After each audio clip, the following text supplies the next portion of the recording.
आप सभी श्री हरि विष्णु भक्तों को नमस्कार। स्वागत है अनुकरणीय सनातन पर। आज मैं आपको परिवर्तनी एकादशी व्रत की कथा सुनाने जा रही हूँ। परिवर्तनी एकादशी के दिन ही भगवान विष्णु निद्रा अवस्था में करवट लेते हैं। इस कारण इस एकादशी को परिवर्तनी एकादशी कहा जाता है। आइए श्रवण करते हैं परिवर्तनी एकादशी व्रत कथा। सभी बोले श्री हरि विष्णु भगवान की जय। पुण्य फलदायिनी परिवर्तनी एकादशी व्रत अमंगल को दूर कर घर परिवार के लोगों को खुशियां प्रदान करता है। परिवर्तनी एकादशी व्रत के प्रभाव से जातक के कई जन्मों के पाप धुल जाते हैं और अंत में उसे वैकुंठ लोक में स्थान प्राप्त होता है। पौराणिक मान्यता के अनुसार 4 माह तक श्री हरि विष्णु भगवान का शयन काल चलता है और परिवर्तनी एकादशी के दिन ही भगवान श्री हरि विष्णु निद्रा अवस्था में ही करवट लेते हैं।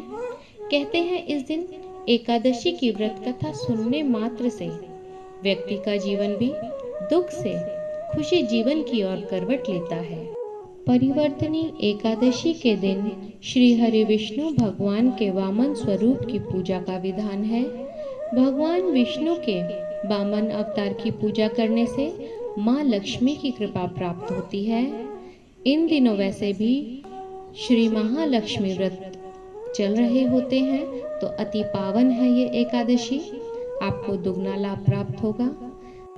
आइए श्रवण करते हैं परिवर्तनी एकादशी व्रत कथा। अथ श्री परिवर्तनी एकादशी व्रत कथा आरंभ। कथा के अनुसार त्रेता युग में दैत्यराज बलि भगवान विष्णु का परम भक्त था। असुरों के राजा बलि ने देवताओं को युद्ध में पराजित कर दिया था और स्वर्ग अपने अधिकार में ले लिया था। समस्त देवी देवता उनके अत्याचारों से मुक्ति के लिए श्री हरि विष्णु जी के पास पहुँचे।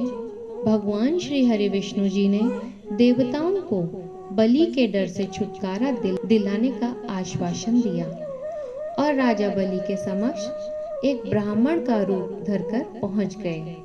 क्योंकि श्री हरि विष्णु ब्राह्मण के वेश में गए थे, इसी रूप को उन्हें वामन रूप कहा जाता है। जब वह बलि के पास पहुंचे तब बलि, क्योंकि राजा बलि बहुत दान पुण्य किया करते थे, तो उन्होंने ब्राह्मण समझकर श्री हरि विष्णु जी से इच्छा जाहिर की कि मैं आपको कुछ दान देना चाहता हूँ, तो आप अपनी इच्छा बताइए। जब श्री हरि विष्णु ने बलि से कहा कि हे बलि, अगर तुम मुझे कुछ देना चाहते हो तो मुझे 3 पग भूमि दान में दे दो। तो बलि ने बोला ठीक है, मैं आपको 3 पग भूमि दान में देता हूँ। जब विष्णु जी ने बलि से 3 पग भूमि दान में मांगी तो उसने वामन देव को भूमि देने का वचन दिया। वामन देव ने अपना विकराल रूप धारण कर एक पग में स्वर्ग नाप लिया, दूसरे पग से धरती। तीसरे कदम के लिए जब कोई जगह नहीं बची तो राजा बलि ने अपना सिर झुका दिया और बोले कि तीसरा कदम आप मेरे सर पर रख दें, अर्थात तीसरा पग आप मेरे सर पर रख दें। श्री हरि विष्णु जी, जो कि वामन देव अवतार में थे, राजा बलि की भक्ति और वचनबद्धता से बहुत प्रसन्न हुए। भगवान श्री हरि विष्णु के 5वें अवतार वामन देव ने फलस्वरूप राजा बलि को पाताल लोक दे दिया।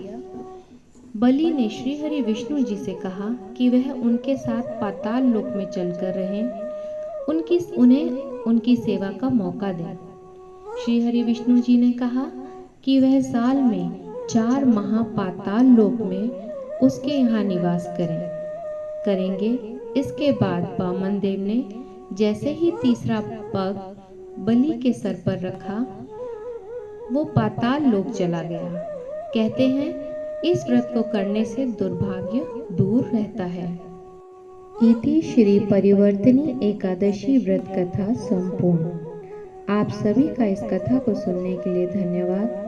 सभी बोले श्री हरि विष्णु भगवान की जय। श्रीमन्नारायण नारायण हरि हरि, भजमन नारायण नारायण हरि हरि। भगवान श्री हरि विष्णु जी से विनम्र प्रार्थना है कि हे प्रभु, जिस प्रकार आप करवट ले रहे हैं, जो भी व्यक्ति इस कथा को सुन रहा है वो अपने जीवन में आने वाली एक सुखद करवट उसके जीवन में आए, उसके दुखों की परछाई खत्म होकर वह सुखों को प्राप्त करे, अपने दुर्भाग्य को सौभाग्य में बदले। श्री हरि विष्णु भगवान की जय।